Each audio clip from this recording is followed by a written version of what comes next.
And you are live. Hello, faithful NuNet community. Good to be back and see you again. So welcome to the NuNet AMA number maybe 4. We have quite a few news and reminders and things to share with you today. So first of all, as you know, we are finishing our KYC process for the community distribution period, which is, so before, first of all, thanks for participating. Very excited about this period and what's coming next, of course. So community KYC, as you all know, finishes on Friday, 1300 UTC. So please, everybody who would like to participate in the community distribution period, which will start in November 17, please make sure that you do your KYC by then, submit all the documents to the KYC process by Friday, 1300 UTC.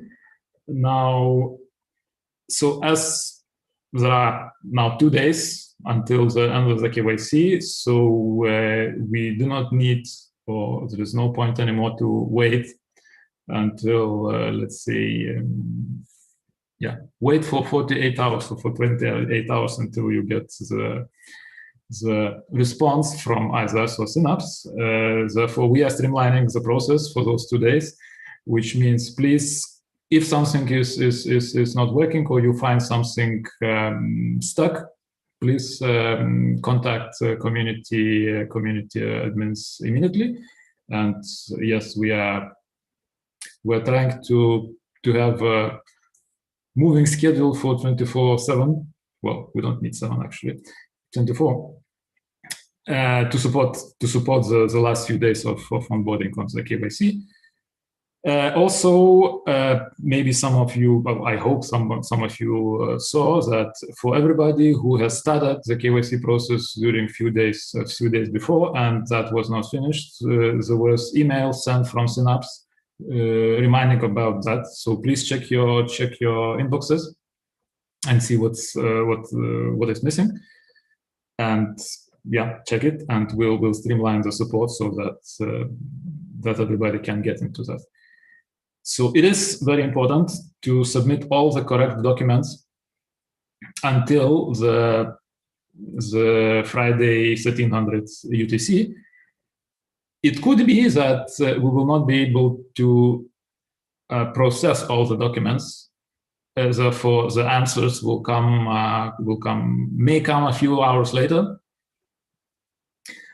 However, nobody will be able to put any new, or let's say updated documents after that date and time, which is this Friday, November 12th, 1300 UTC.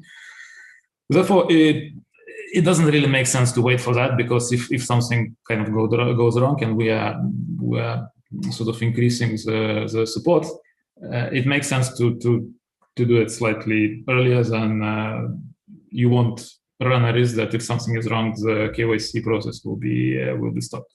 So these are it's not exactly news, but something that is an important process right now.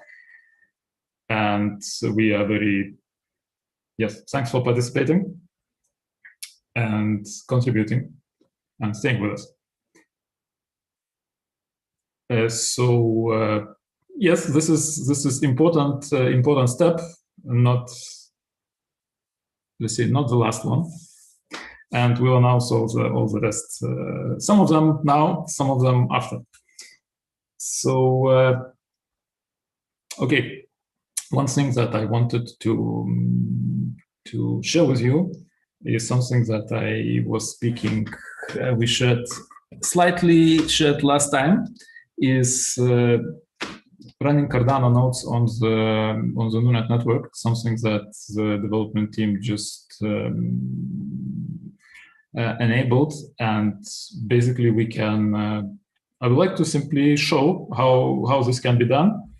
Now, as we all understand, what we're running right now is a private alpha, which is a test network. Therefore, it's most of all directed to the developers and to the testers and people who would like and who could work with us to extend this network into the production level. However, all these demos that I'm showing and that we are producing as development team is working with, mostly they are targeted to show the platform features, to show off the platform features. However, before showing off, we have to build them. So first of all, to develop those platform features, to put them on test network, to show them to you, to invite you to test them, to run them, to ask questions, to file bug reports, and to help us to make it better. So the us becomes basically we.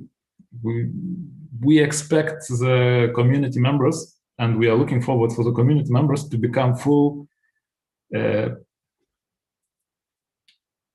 say, first-class platform developers, so that we can develop it together. And for sure, the community has much more knowledge, experience, and first of all, eyes to look at the bugs and what is needed and what is not working than the co-development team, no matter how big is the co-development team, as we very well know from the huge corporations which failed to do good products, as we know from the history of open source. So let me share the screen and show a quick demo. So just a quick intro. What I will be showing is something that we were speaking last time, is that we enabled to run passive Cardano nodes on the NuNet network.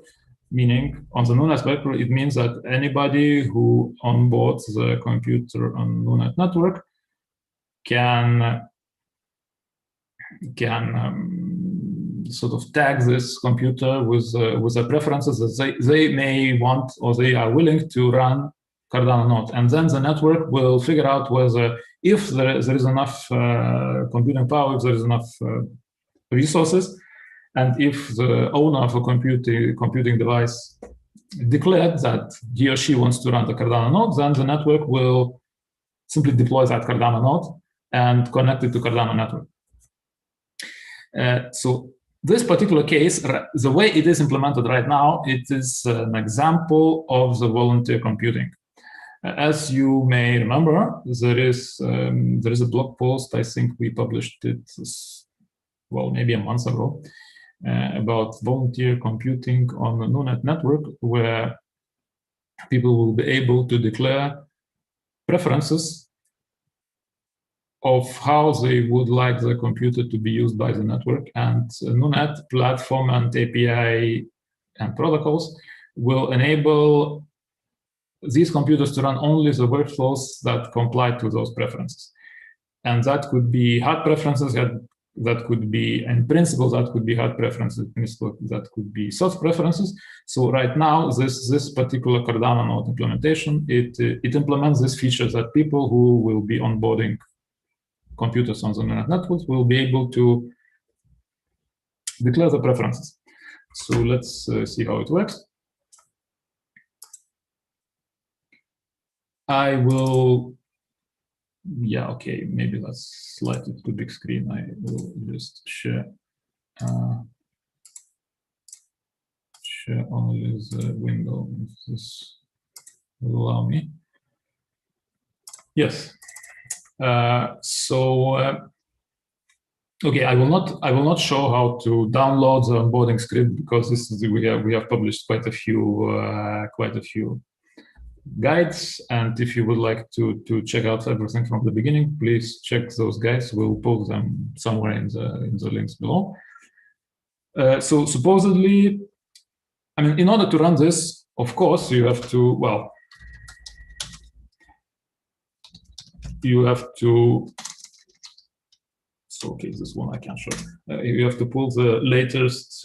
It's up to date because I just pulled the latest master from our Git repository. It contains the newest device onboarding script, which allows the functionality that I mentioned, which means declare that you may run, you can run, or you want to run the passive Cardano nodes on your computer if you don't run other workflows and if you have enough computing power. So let's just see how it works. Again, everything is installed right now, it's pre-installed, so I will only run the config script to demonstrate.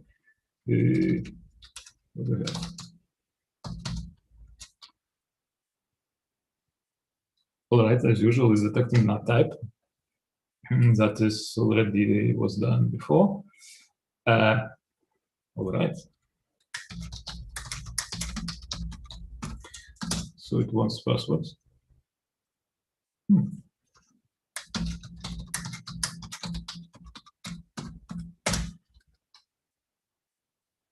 Really? Aha, I know. So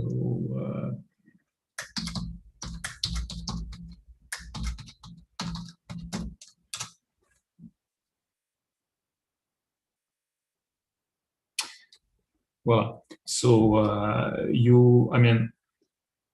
so the way it works that if your computer has enough, there are certain minimum requirements in order to run passive Cardano node, which is 10 gigabytes of RAM and I think 4,000 megahertz of CPU power, considering everything that needs to be run on your computer in order for it to participate in the NuNet network. So if we want, in that case, there will be a question. If you have a smaller machine, it will simply not ask the question. And yeah, exactly. So it's 6,000 megahertz. So right, if we give, let's say 11,000 and let's say 12,000.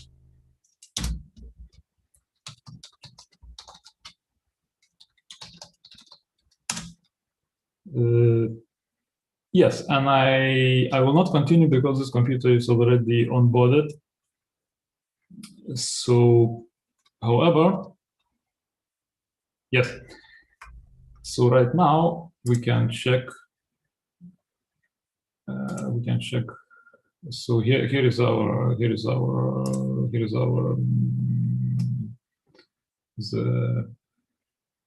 the network is 50 clients and locations right now.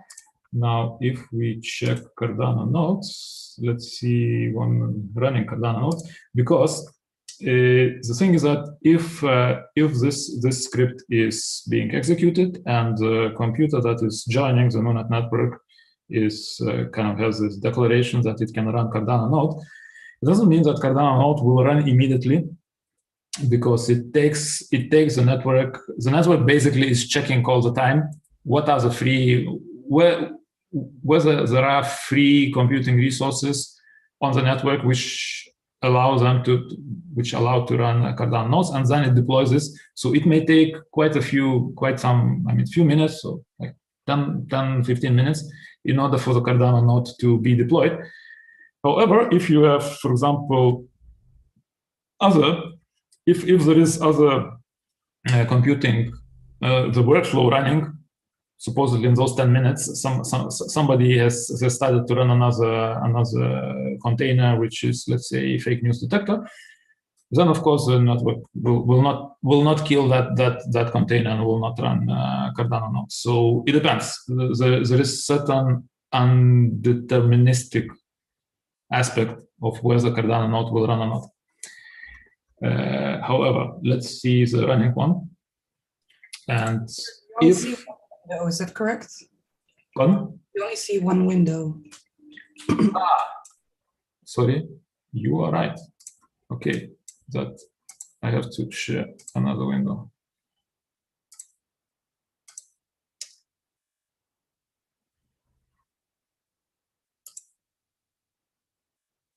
Okay, so I will share the whole screen right now so that we don't get that.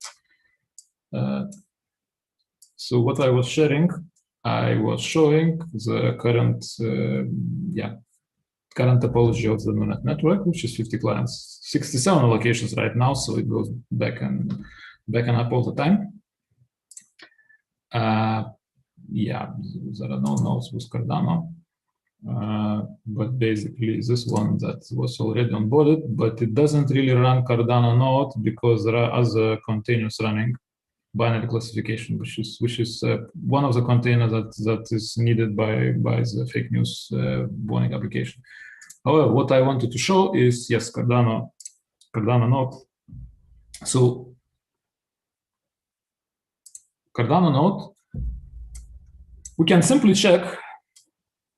We can simply, demonstrate that it's Cardano. So nothing else is needed for the passive Cardano nodes. They simply run and they synchronize with the whole network, which can be demonstrated quite simply.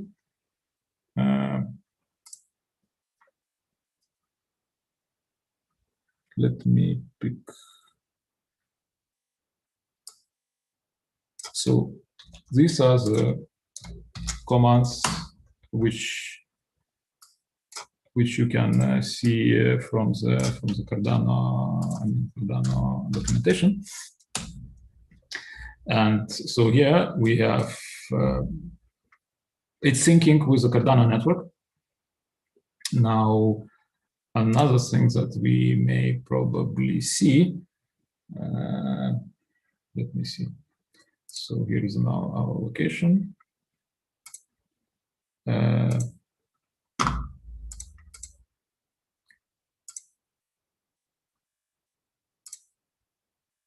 So here is the log, basic log output of the Cardano node. And as you see, it's showing that it extends the chain and everything that passive Cardano nodes are doing. So since it's a use case, or it's currently implemented feature of NuNet network to run passive Cardano nodes and to find people who would like to support Cardano network. It is a case of voluntary computing. Nothing else is needed to be done. You simply can declare on the onboarding script that you're willing to run Cardano nodes, and they will run. Now, as I said at the beginning, this is quite preliminary and the let's say simple case of showing how the voluntary computing will be working, and moreover how people will be able to declare the preferences. And of course, when we will come closer to let's say, in the beta phase, when we'll come closer to the production level of the network, we will have much more freedom to choose or to specify the preferences of what kind of preferences and people want their computer to be, what kind of things people want their computer to be used, or what kind of things people prefer. It could be other things than Cardano node, and also it doesn't exclude the contribution in the NuNet tokens for these things that are preferred. This is a simple case of how it will work. So I hope you see the potential of where this can go, because as I said, we are just starting. Right now, what the team is working on after this, in relation to this, as we know, the Cardano consists of basically 3 layers, which is passive nodes, which supports the whole network and synchronize everything. And then we have, passive relay nodes. Then we have relay nodes and the block producing nodes, which are actually, then they are owned by people who are running those nodes. And then there are staking pools or staking nodes, which also contain certain security features. So the team is right now, it's implementing that part of the Cardano network. However, we already can do this. So I would invite you to try out and to reach out for our developer forum to ask questions and to suggest things so that we could build that together. All right, so this was the demonstration of our the first step towards running volunteer, first of all, running volunteer workflows, and also supporting, in particular, Cardano network, in general, decentralized networks, and actually decentralizing them even further, because what we allow such networks, which are in principle decentralized, we allow them to run on the completely decentralized hardware, which makes them even more decentralized and even more powerful, as much as decentralization is powerful as such. So yes, we are very excited to have this feature and to develop it further along the roadmap of our roadmap, and considering your suggestions. So yes, now the next thing that we wanted to share is basically the next step. I mean, share the preliminary information about the next step of the token launch process, which is IDO, or public contribution period. So we are very happy to announce, or to pre-announce, let's say, our partnership with two launchpads or IDO platforms, which is Occam Finance, the platform that is Cardano directed, and Launch Pool. So these two launchpads will run the same amount of public contribution. So basically, everybody who would like to participate in that round are welcome to join this process. Tomorrow, we will announce details of both these partnerships and how you could figure out what are the details of participation. And that process, basically, we will start announcing things about this next week, probably beginning of next week. And you may check our webpage and our blog post. I think the dates are indicated there, and these dates are fixed, so these dates will happen.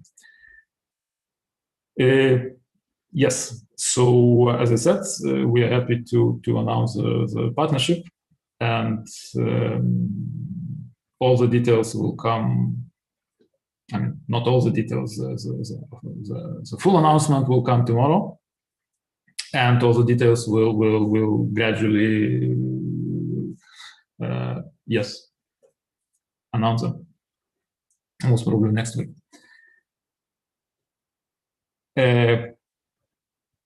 Yes, I think so. This is the next phase. Now,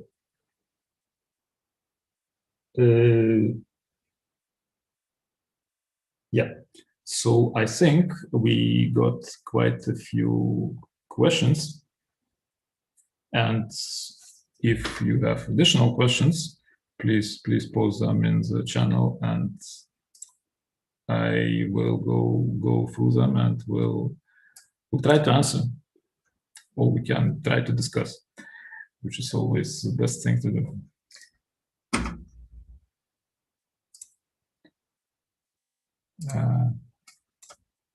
Okay, so how many people are working on NuNet? That's so, as you know, we have been incubated, or we are incubated in SingularityNET, and right now we are, yes, that's the main happening in this sense, which is happening, that we are doing a token launch, and after that we will start building the full team. And right now, we have, I think, I think, 5 developers, 4 to 5 developers fully working on NuNet. But then we have quite a few people who are helping us from the SingularityNET side. And these are not only developers, but also the marketing and community advisors, and basically the SingularityNET team. So it's kind of difficult to say. Usually I calculate it. If we think about how many people work full-time, somewhere around 12. But we're just building the team right now, and we expect to grow quite fast. However, as I usually tend to emphasize, our goal is to have, of course, to have a core team and to have a very strong and skilled core team.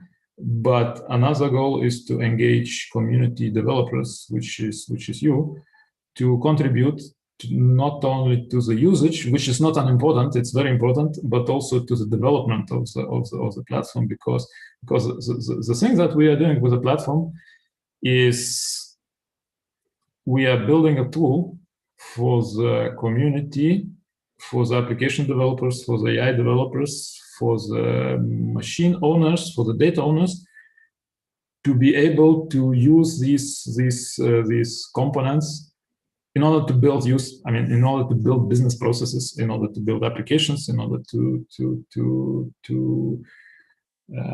enable other community members or other ecosystem members to use this data, this computing power, this knowledge and AI algorithms for beneficial cases and for the beneficial, in a sense, for the society and for the contributors themselves, because this could be, we provide an ability to get compensated for this knowledge, for the computing power, for everything that is inputted in the platform.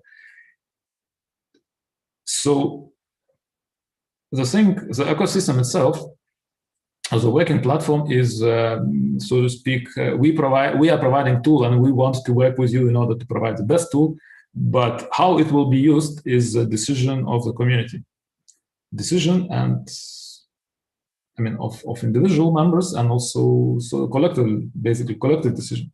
So we're looking very much forward to bootstrapping that. And the way I'm thinking is that the power of community, I would very much like the power of community in terms of development, in terms of usage, in terms of expertise, in terms of bug reports, in terms of maybe at certain point merge requests and pull requests and merged pull requests from the community developers will be higher than from the core team, and the core team will enable this to happen, and then we will become powerful. Then we can let's say think of influencing the power balance of, let's say, this industry, the computing industry. However, it extends more than that, and I think this is the spirit of decentralized frameworks and SingularityNET, and of course NuNet. Yes, so this was how many people are working on NuNet. It's not only core team. I hope that there will be many people working on NuNet, and there will be many people, and already this is happening. We are seeing this from the activity on the community chats. There will be more people working from the community side than from the core team side. So, who could benefit from NuNet service? Institutions, companies. First of all,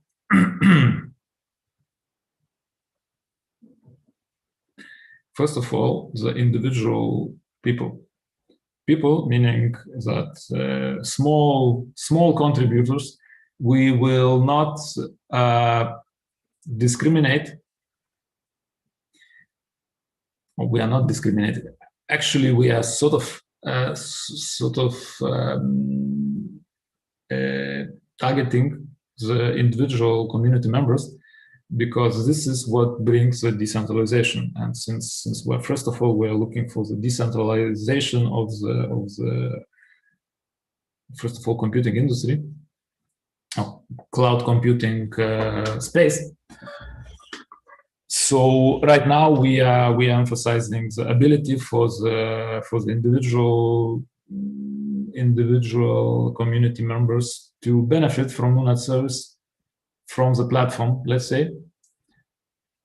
I think this is a better way to say, for the tools that NuNet is bringing, which means bridge the, basically to be a middleman between the requirement for compute something and the people's, basically, I mean, the fact that a lot of people are having latent computing power, which is not used otherwise.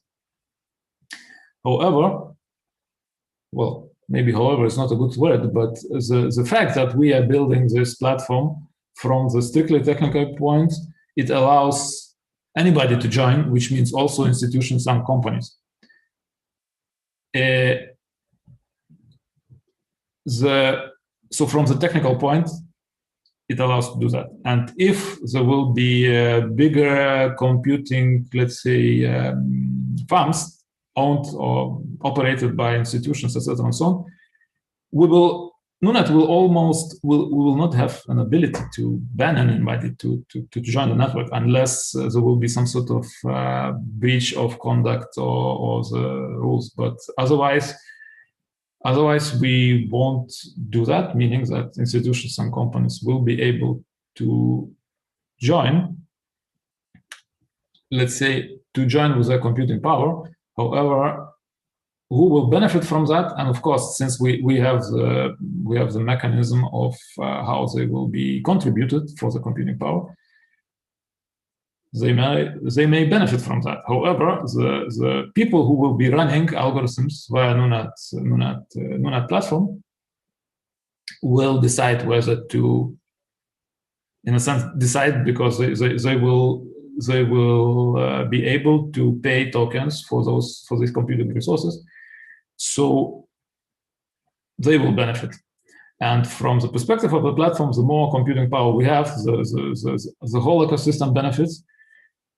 And it's clear that there are certain cases, computing workflows that need the big data centers to run. So from the platform perspective, we would like to have all the spectrum of the computing devices, whether it's from the institutions or companies. Well, it doesn't matter that much, as much as we are able to provide equal access of everybody to the platform. And when we provide equal access, this basically increases competition between the compute providers, which will drive down price. So who will benefit? The people who will be running the computing, the apps or the AI services and so on and so forth, via the SingularityNET, via the NuNet platform, those people will benefit. So I think the short answer after the long answer is that the community will benefit and the ecosystem will benefit. The more people will join, and the more institutions and basically computing power will join, and more people or more constituents will be able to run the computing workflows or the apps that need the computing workflows using this diverse infrastructure that NuNet will enable to access. When will we have GPUs on NuNet? So it's a very good question. Well, it's a good question, and we have this question first of all in discussing in the development team, and we read it quite a few times. I think that we will have the GPU. So I cannot really say the exact date, but I think putting GPUs on NuNet will be the first well, let's say the next device to onboard on NuNet. However, I mean, saying putting GPUs is GPU is connected to the computer. So, but yes, enabling GPU clusters to run on NuNet, I think this is something that we will address pretty much in the priority on the priority level after the token launch, and when we build the team, the development team, to the level which you can take it, yes, do this development work that is needed. I think we are pretty close to that. Yes, and what is interesting with GPUs is, so of course, as we know, GPUs are used for the machine learning and a lot of things that are needed. What is interesting is that we can expect that there will be a lot of free GPUs when most of the blockchain networks jump to the, I will not sort of mention the name, will jump to the proof of stake consensus mechanism. And we would very much like to work with the current providers, or who has GPU clusters, to sort of test things out, so that people would be able to onboard the GPU clusters via NuNet, and to allow useful things to run on them and to get contributed. Because when the public alpha will go out, this means that the compute providers will be able to be contributed with NuNet tokens based on the computing power that is used by other constituents through the NuNet network. And so, yes, looking forward for that. What I'm going to say, it's a question of, well, not weeks but months, and in close, let's say, in close numbers. It sounds like we will only be able to volunteer computing power to run a node and not receive any compensation. Yeah, I will read the whole question and then I will comment. I do not think you will get many people willing to do that. You need financial incentives. Okay, I will answer each question. So it sounds like we will only be able to volunteer computing power to run a node and not receive any compensation. That's wrong. What is right, that this is exactly what we have now. But as I said, this is so the strategy of the development that we're doing, we are not waiting until there is full features. We implement certain feature which is already working and that could be tested, and then we expose it to you and we show, basically we upgrade the platform, at least the testing platform, the private alpha that's running now, and we allow everybody to use it without waiting until we reach the full maturity of either feature or the platform, because that will take a lot of time.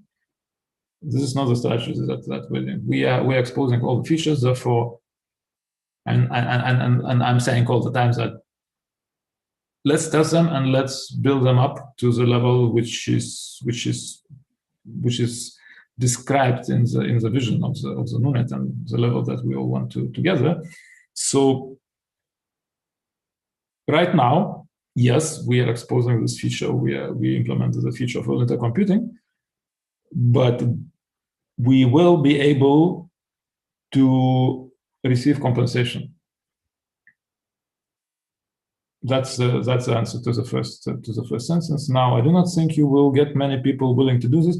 So that is correct. But as I said, we are not stopping there. We are showing it. And there is another thing. What's wrong with the volunteer computing? I mean, there are use cases where volunteer computing is used, and there are people who want to support certain things, and this is why communities are strong. So I do not exactly agree that not many people want to run volunteer computing workflows, but again, we are not limiting ourselves to that. So we would like to support both cases, and it's not exactly people, because sometimes we want to run certain volunteer computing at certain times, and some, I mean, to give our resources to certain courses which we would like to support. However, other times we would like to run, to get compensated for that, and that's perfectly possible. And this is why we are building feature by feature by feature and showing them, I mean, exposing them and merging them to master so that everybody could start using it and asking these questions, which are very valuable. So you need financial incentives to get strong network effect. Agreed, of course, we're doing that. And that will start with the public alpha phase. And again, not immediately, but we will build it up. Is this going to be used to run a side chain? Basically, it could. Couldn't you make a new, couldn't you make a new fair launch cryptocurrency to reward operators of the Cardano nodes on side chain? Well, NTX token will be used to settle transactions and to reward NuNet ecosystem members. So we're not planning. I mean, we are launching now. We're not planning to launch anything additional. What we will provide gateways to connect to other cryptocurrencies if that is needed. However, the NuNet network itself, the NuNet utility token, will be NTX, and this is what we'll be using. So, is the airdrop plan for AJAX holders? Yes. So stay tuned to further details. But that, yes, so I will finish with this. What happens if you request computing power from yourself, for example, from one device to another?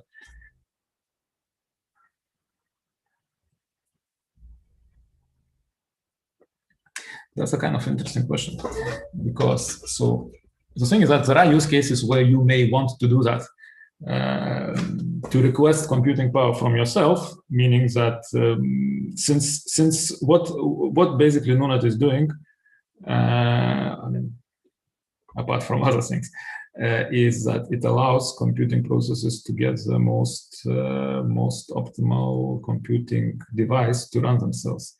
And suppose if you are running NuNet node and you are also running an application which is built with a backend that is running on NuNet nodes, it could be that NuNet network will detect that, all right, so you have a client which is calling to the backend, and that backend node is in another room or maybe somewhere close.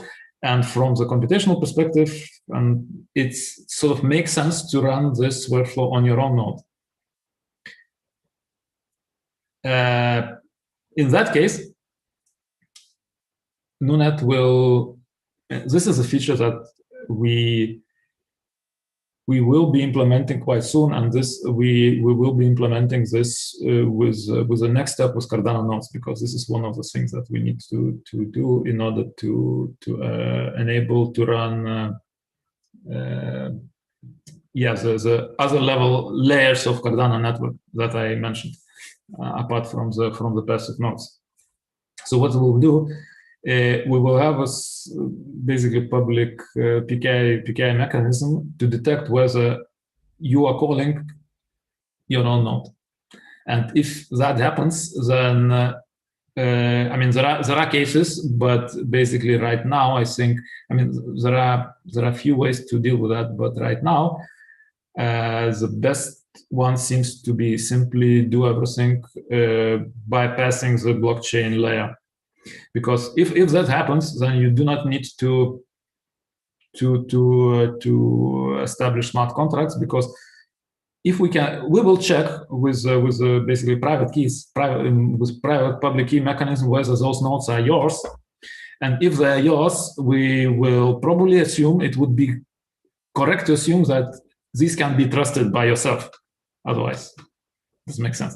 And if they can be trusted by yourself, we do not need to engage blockchain like smart contracts and all the blockchain mechanisms in order to put the trust layer on the workflow, which means that then running these workflows will not cost anything from the NuNet network perspective. So you will not be paying to yourself and paying gas fees, let's say in terms of Ethereum or whatever transaction fees. So I think this is how it will run. So yeah, basically you will be able to use your own nodes.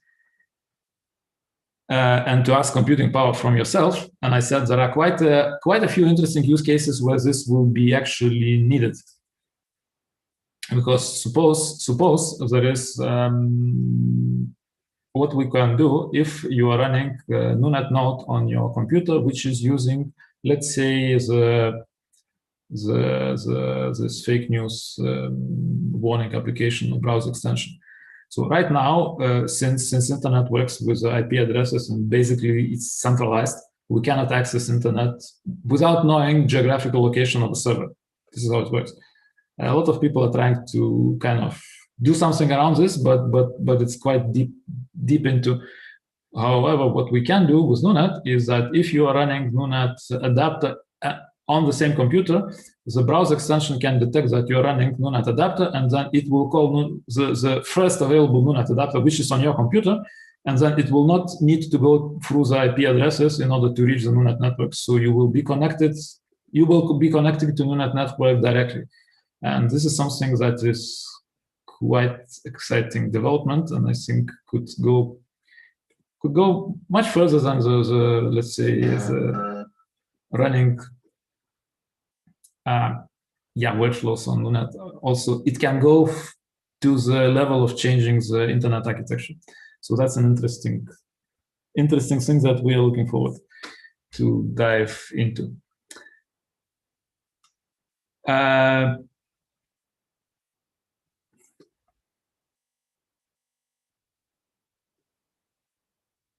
Yes.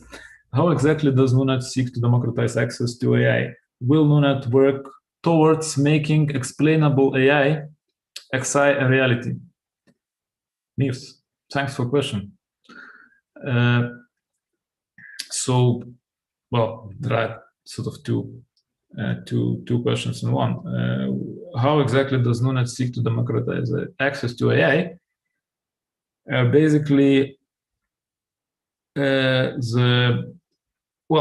actually, this is a different question. Explainable AI is not the same as access to AI. So one of the problems why AI is not accessible, and actually there is now strange tendency in the commercial world that companies start to see that even there are AI algorithms which make things very optimal and efficient, etc. and so on, just training them and running them, they cost more than the benefit of those algorithms. Which, for example, to train GPT-3, it costs tens of millions of dollars, and only people who are kind of either they're very rich or they own data centers, they can run those models and they can sort of benefit from them.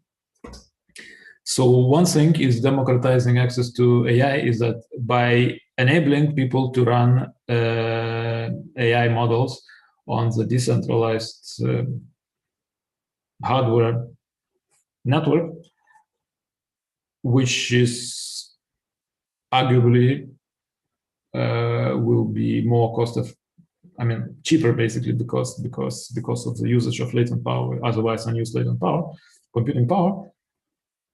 It will enable more people to access the benefits of AI in general.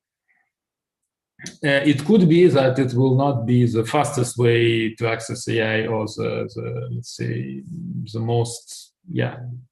the fastest and most easy, etc. and so on. However, it will enable people who are otherwise not able to access, or research institutions or individual people, etc., to run the models and to do with AI what otherwise is not possible. And I think that will democratize development of AI itself, because, as I said, right now those models are so huge that only huge corporations can use them and can benefit, and they guide the sort of direction of AI development. So this is how NuNet seeks to democratize basically access to AI. Now, in terms of the second question, strictly speaking, NuNet is not an AI, is not constrained to AI. What NuNet is doing is allowing to run any computational work on NuNet. And NuNet is not so direction and the development team of NuNet, we are not AI developers per se, and we are not seeking to be AI developers. NuNet is a protocol, an API of communication between computing processes and enabling enabling hardware devices to join and to run those computing processes. So NuNet is a decentralized computing infrastructure, or the the protocol and APIs which allow for decentralized infrastructure to run any computing workflow. Right now we are building, and also we are cooperating with SingularityNET and with other ecosystem members, and also we are inviting community developers to cooperate with us on the AI, actual AI, which will run via SingularityNET platform on the NuNet provided infrastructure. So we're not building AI, basically. We build the showcase application in order to show how it can be done, but we're not aiming to be AI developers. What we are aiming for, we are aiming to connect AI developers and the application developers to the ability to run all those application backends on NuNet. So we will take care that algorithms that are developed by third parties or by ecosystem members or by basically third parties or the community developers can run on NuNet efficiently. So we will take care of speed, of the response time, of the addresses, of the optimization, scaling up, scaling down of the compute processes, but we will not per se be taking care of AI algorithms themselves. Therefore, we're not going to, NuNet itself is not going to do explainable AI. Now, whether decentralized AI is more explainable than centralized AI, I'm not sure, actually. I'm not sure. It could be that there are certain pathways which could lead there, but they're probably not direct. And also, I would say this: if you find that this is the case, we would be more than happy to help to develop this case and to make it reality with the NuNet platform as a tool. Yes. What keeps AI algorithm models safe when hosts run the AI services? Okay, what keeps AI algorithm models safe when hosts? Okay, AI services want the AI models be in danger of being stolen by the hosts. So right now, as I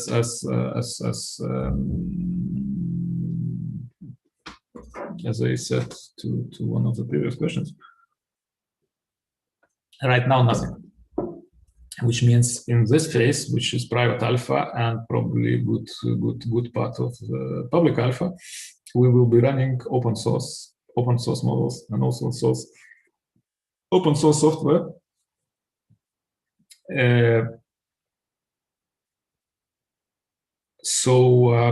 Which are basically nothing will happen if people will be able to access them. However, the design of the platform itself, for sure, it's designed to enable also proprietary models and proprietary software to run on NuNet in a safe manner. So what will keep them safe? I mean, safe means that the host will not be able to access them. And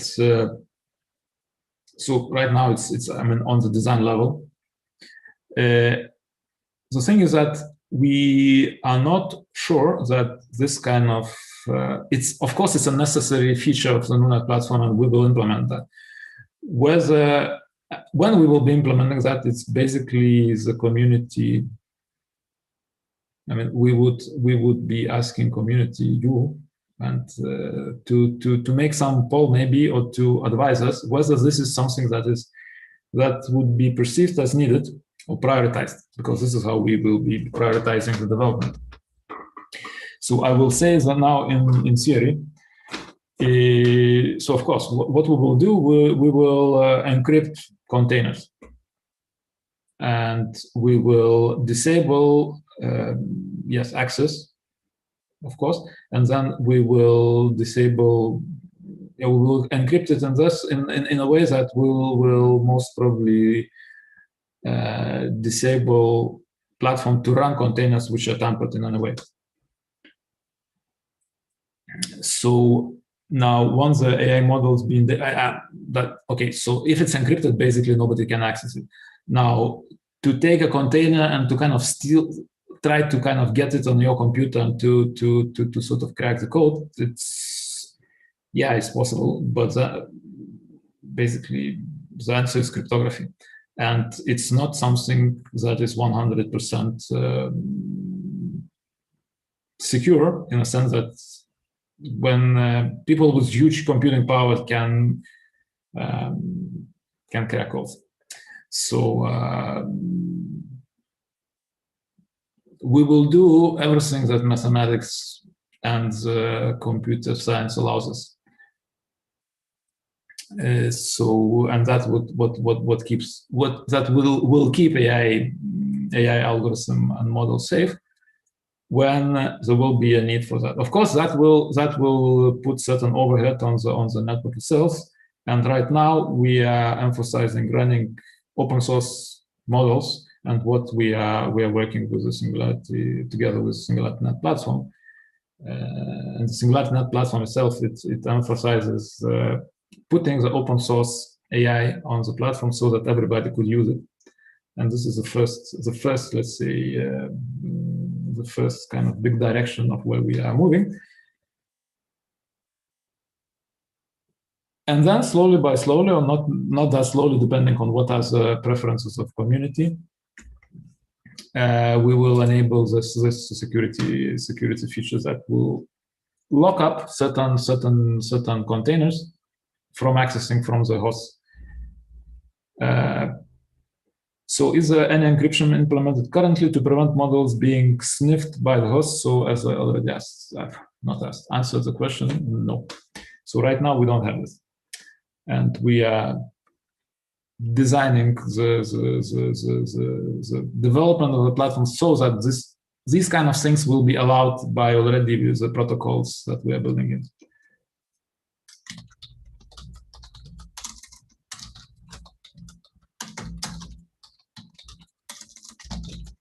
Sorry, a little bit. So is there any plan to secure? Yeah, I think I just answered. Where can details of this be obtained? I would like to find out how they intend to secure IP from the hosts. Not they, but we. And basically, I explained this. The technical details, no, they are not available. But I would encourage to ask these questions in the Dev Exchange. And right now we are boosting our community. We started to build up to the community developer program that we were thinking to build a little bit later, but just seeing the demand for this. So please ask those questions, and yes, we will provide details, or at least we will prioritize these things. Well, or both. So let's see will we be able to use PS5 to lend computing power? Am I correct to assume that PS5 is a gaming console? Yes. So in theory, again, I mean, not in theory, let's say by the design, we will be able to, we will be able to provide ability to connect anything that has a power button and the internet connection and operating system and so on and so forth. So the answer is yes. In terms of ability. Now, in terms of when, I mean, in terms of the design, in terms of when you will be able to actually connect that and to see it running on the network, the reality is that we have to for the PCs and computers which are running operating system, it's easier, but for certain more specific devices, we'll have to work. We will have to test those devices. So I would answer this way. We would like to do that. Another thing, we would like to prioritize certain things based on what community sort of will suggest us to onboard on the network. Next, let's say, because the team will have to work on each hardware device, or at least each class of hardware devices, and also to contact us and to maybe synchronize how can you actually already start, let's say, providing your device or a class of device for us to start onboarding it and to change maybe the platform code in order for this device to join. Even better, to maybe for the more technical minds to try to do that themselves, something that happened with virtual machines, and to work together. This is exactly what we would like to for the community to grow into, at least for the developers community, and this is what the community developers program is about. But so this is the way it will get prioritized. The more people will get into the community developers program offering these kind of things, and also directions, the faster it will come. Otherwise, the architecture allows to join. Yes.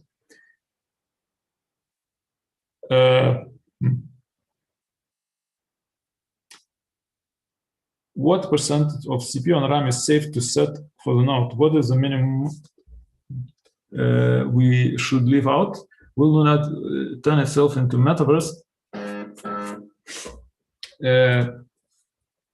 First, right now, NuNet network is not safe. Therefore, please do not use your computers which you use for other things. This is a test network, and the only safe thing is to use, first of all, another physical machine to kind of join the network.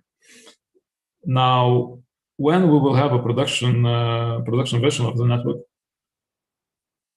the percentage, well, basically depends on how much power you have on that computer, and it's always a question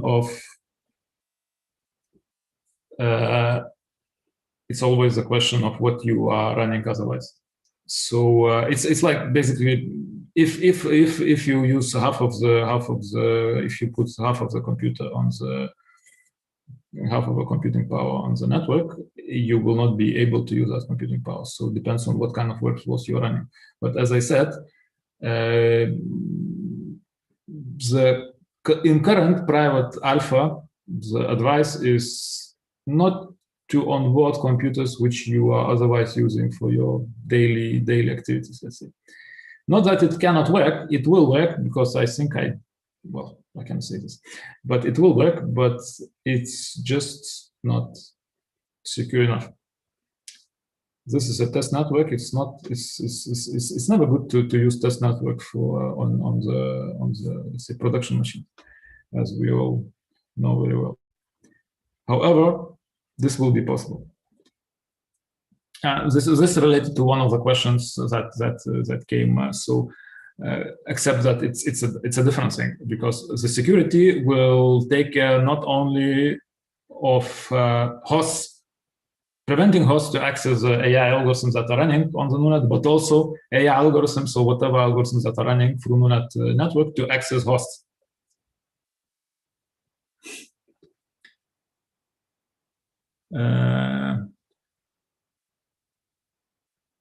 Okay, will NuNet turn itself into metaverse?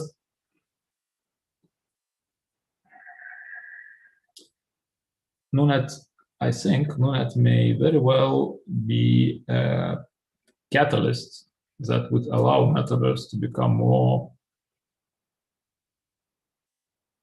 useful and more accessible to people, in a sense that it will allow for the computing processes to get optimized, and whether, I mean, let's say to run certain computing workflows, and metaverse is a kind of quite a huge one, both on the, I mean, your machine and other machines that may be sort of connected around.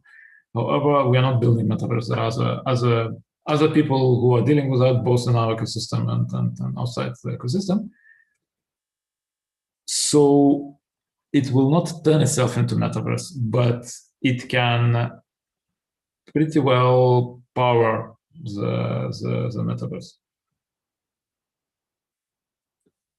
What checks will be in place to guarantee that the correct computation was performed by a participant, and what might those, when might those become available?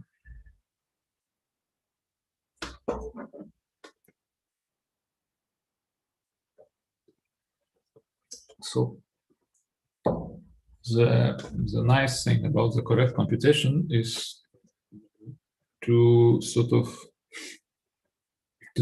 figure out what is correct in this case. Usually, well, there is such a thing as a correctness, like proof of correctness, but so basically it's not possible to do proof of correctness for arbitrary algorithms. It is possible to do for specific algorithms,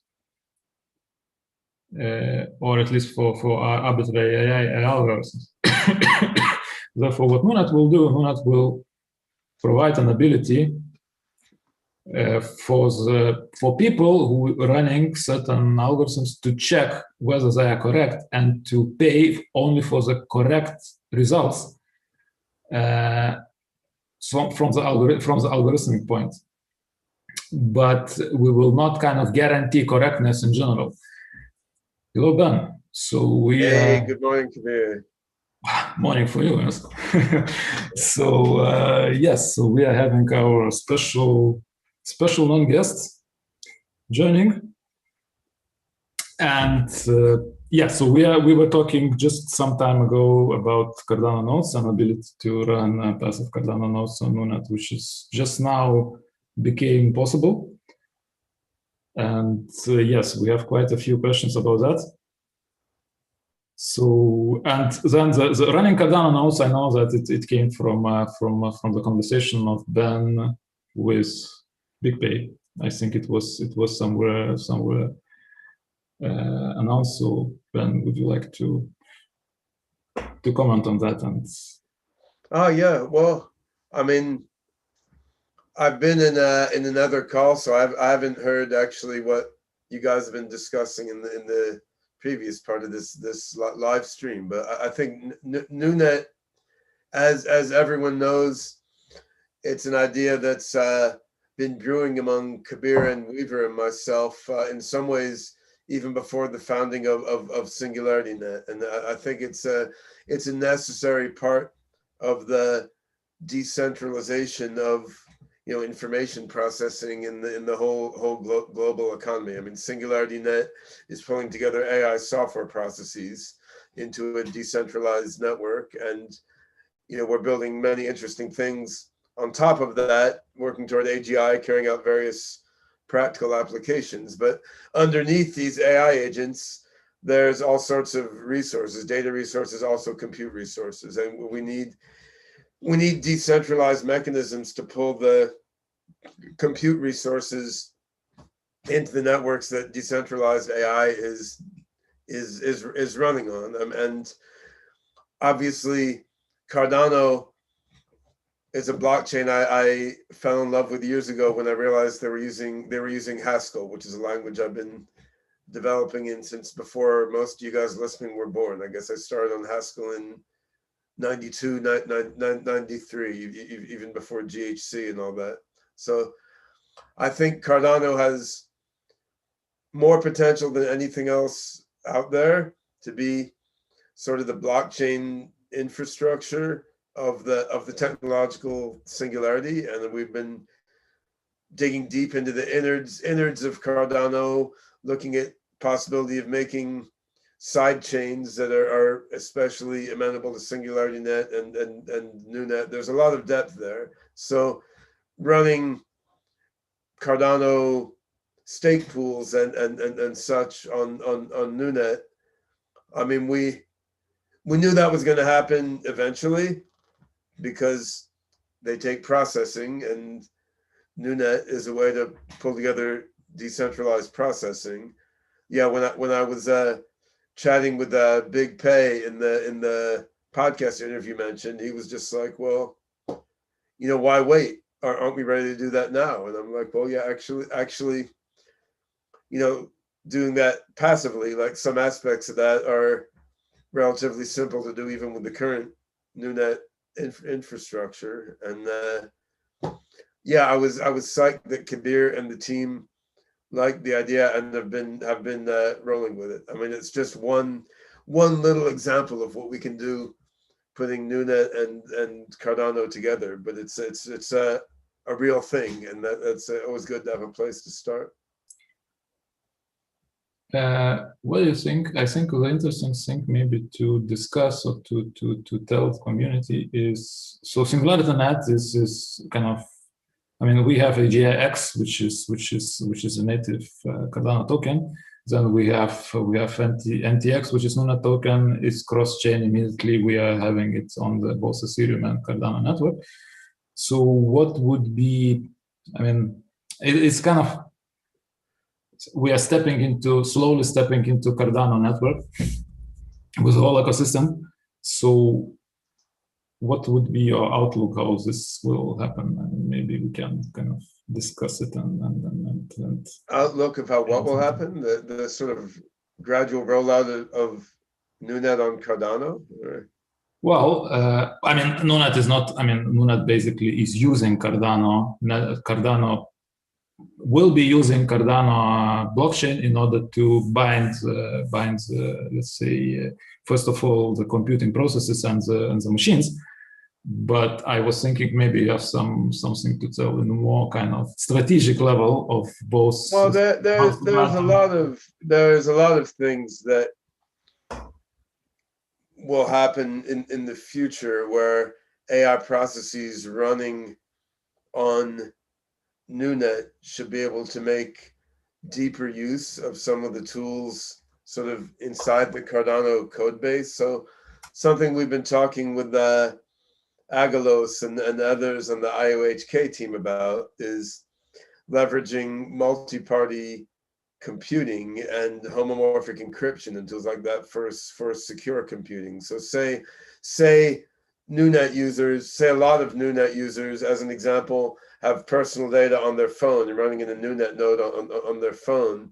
And say you want to do some AI analysis that studies something about the data on everybody's phone, but without revealing the private details of the data on your phone, right? So this can be done using techniques called multi-party computing. We've done some research on putting multi-party computing together with machine learning algorithms running in SingularityNET. And given Cardano's nicely modular software architecture, there's a lot of ways to use sort of the encryption code buried in the Cardano platform to help with the multi-party computing. I mean, in ways that would just not be as elegant or efficient on, say, Ethereum or Solana or some of the other platforms out there. So I think that this actually can be quite a big one. Like if you're looking toward decentralized social networks, let's say, or decentralized medical networks, like we're looking at with our Rejuve project in SingularityNET ecosystem. I mean, there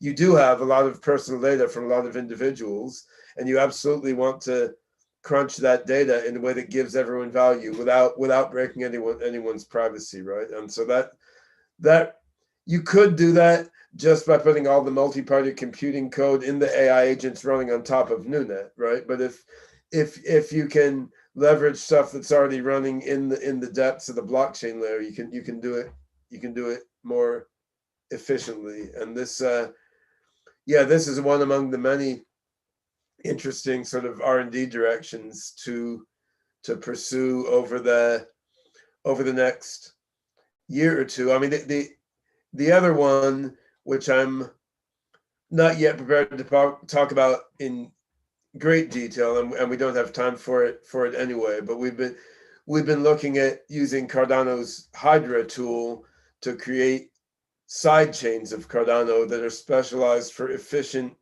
super efficient SingularityNet and NuNet processing. So then you're still using ADA and the Cardano main chain for some things, but then what you push off to a side chain, sort of like the design pattern with Polygon and other side chains on Ethereum, but with isomorphism between the side chain and the main chain, which is what Hydra enables, and which makes it all come out more elegantly. So yeah, I think scalable NuNet on Cardano main chain is one important step, and then leveraging Cardano side chains where we can for yet more efficient NuNet and SNet processing is a next step. And the beauty of Hydra is you can very fluidly move back and forth, like what runs on main chain and what runs on the side chain, depending on the application.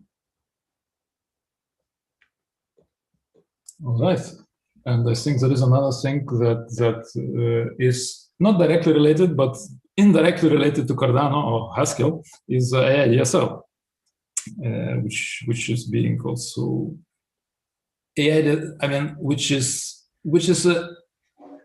another kind of layer where both NuNet and SingularityNET will be developing together, in a sense that what we want to achieve is to not only that AI algorithms will be talking to each other, but also that they will be able to understand on what kind of hardware they run, and the hardware will be able to understand what kind of software runs on it. And therefore that will kind of, I see it as AI DSL as a kind of implementation of that.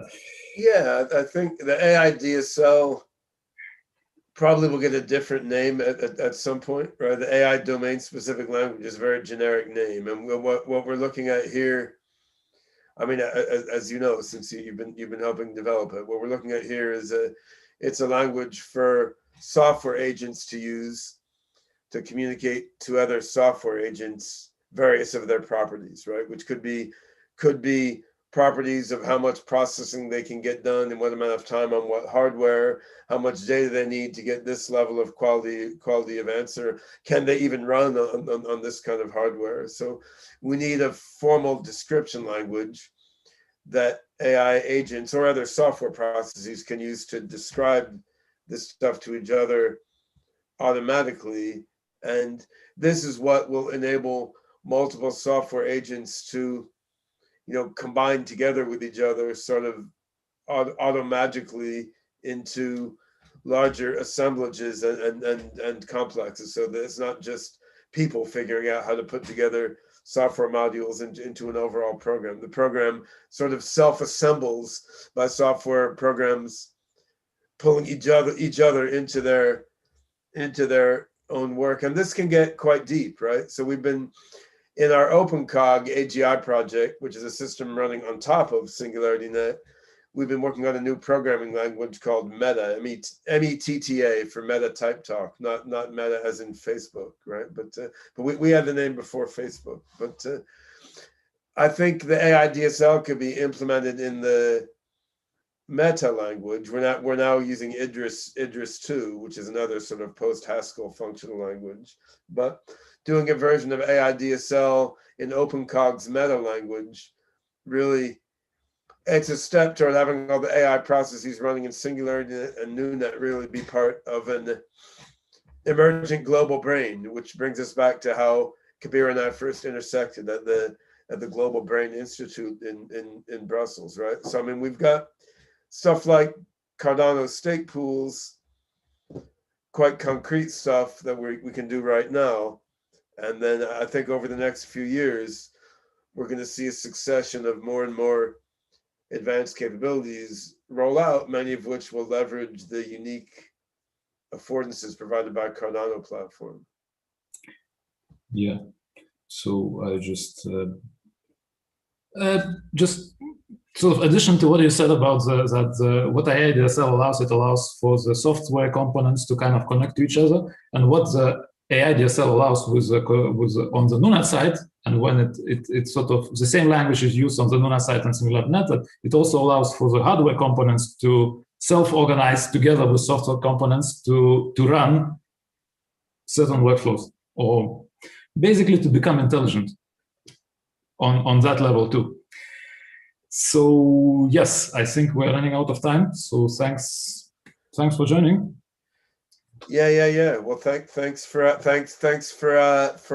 pulling me in, and it's amazing to see NuNet, which we've been brewing for so long, sort of getting the escape velocity. I mean, it really is it's a critical component to this whole decentralized computing ecosystem we're creating.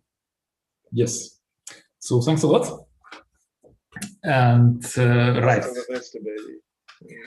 So in order to, we are close to finishing this MEA, so I will just remind again with something that we have started. So as you know, the KYC process is finishing on the Friday 1300 UTC.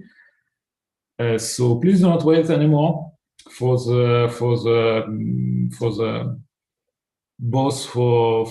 starting the process and also for waiting for the answers. So we're again boosting our support team so that they could help for these few days as much as possible to onboard you and to help everything that is stuck. And please check your emails, seeing if, I mean, for the notifications, if you already started the process and it for some reason didn't finish. So looking forward, and as I said, we are having the next phase coming, and that will be announced. The partnerships will be detailed and announced. The details of that will be announced already tomorrow. So thanks a lot, and thanks for staying with us. See you next time.